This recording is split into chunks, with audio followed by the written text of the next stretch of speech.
क्या किसी ने नोटिस किया राघव चड्ढा आखिर कहाँ गायब हो गए? हाँ, वही राघव चड्ढा जो कभी बच्चों के मुद्दों पर सबसे ज्यादा चिल्लाते थे, जो विधानसभा में खड़े होकर टेबल पीटते थे, जो कैमरा के सामने आते ही गुस्सा दिखाना शुरू कर देते थे जैसे पूरे देश के युवाओं की लड़ाई वो अकेले लड़ रहे हों।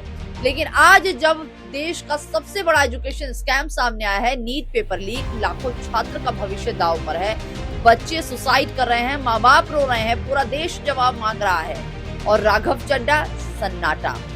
ऐसी खामोशी जैसे उनकी राजनीति का माइक ही बंद हो गया हो। अजीब नहीं लगता? पहले ऑटो वालों से लेकर बिजली के बिल तक प्रेस कॉन्फ्रेंस हो जाती थी, कैमरा दिखा नहीं राघव चड्ढा का गुस्सा चालू हो जाता था।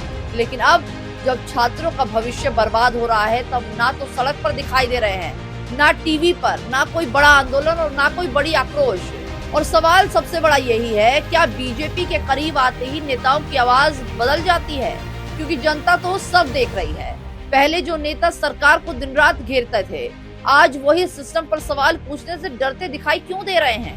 राघव चड्ढा जी, मैं आपसे पूछती हूँ, आप तो कहते थे युवाओं की लड़ाई लड़ेंगे, तो आज कहाँ गई वो लड़ाई? आज कहाँ गई वो क्रांति? आज कहाँ गया वो गुस्सा? या फिर सच ये है कि राजनीति में कुछ नेताओं का गुस्सा भी सेलेक्टिव होता है? तब विपक्ष में थे तो हर मुद्दा इमरजेंसी लगता था और अब देश का सबसे बड़ा पेपर लीक भी आपको बोलने लायक मुद्दा नहीं लग रहा है। बीजेपी भी यही चाहती थी, कम बोलो, सवाल मत पूछो, छात्रों का गुस्सा न्यूज साइकिल में दब जाने दो। लेकिन देश का युवा अब समझ रहा है, उसे दिख भी रहा है कि नेताओं को बच्चों के भविष्य से ज्यादा अपनी राजनीतिक सेटिंग की चिंता है। क्योंकि अगर सच में छात्र की चिंता होती तो आज हर नेता सड़क पर होता, हर दिन संसद गूंज रही होती, हर कैमरे के सामने जवाब मांगा जा रहा होता। लेकिन नहीं, यहाँ तो नेताओं की आवाज भी सत्ता देखकर ऑन ऑफ होती है। आज इसीलिए सबसे बड़ा सवाल सिर्फ नीट पेपर लीक नहीं, सवाल ये है कि राघव चड्ढा जैसा नेता आखिर बदल क्यों गया?